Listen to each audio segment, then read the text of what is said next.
Hello everyone and welcome back. My name is Tyler with My Computer Works, and today we will be discussing the end of Skype. That's right. Microsoft has announced that Skype is going away. We probably all know this software or have used it at some point to do a video chat, right?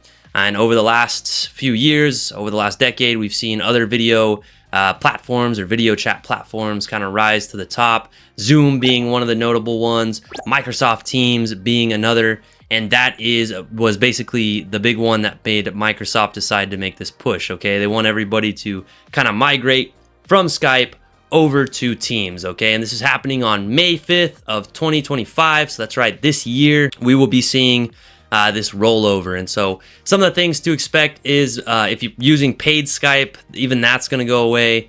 And then obviously you're just not even gonna be able to really use the application anymore. It's not gonna be supported, so they're gonna totally kill the project, okay, and move everything over to Teams. Now, many people are already using Teams. It has basically all of the key features or core features that Skype offered, okay? So you can still do one-on-one video chat calls. You can message, you can file share. It has more features actually than Skype has, enhanced features beyond what Skype offered. You can manage, you have a calendar in there, and you can kind of share that with other people, and you can build and join communities with inside of the software, okay? So the nice thing about this is the transition will be free. That's right. Users will be able to move to Teams for free. It's no cost, okay? So May 5th, not that far off. I'm filming this video on March 4th. So it's kind of right around the corner, only a couple months away.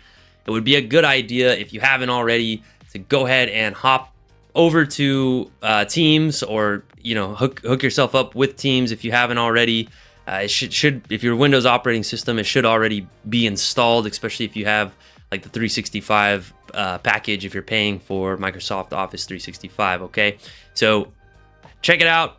Go hop on Teams. If you've been using Skype, it's time to make the transition, because pretty soon it's going to be forced on you. Now, if you need help with the transition, moving from Skype to Teams, we here at My Computer Works would be happy to help with that. We could teach you not only how to use the software, but also make sure that it's installed properly and set up on your computer. Numbers at the beginning of the video, into the video, down in the description. Definitely reach out to us. And please, while you're down there reading the description, hit that like and share, and I will see you on the next one.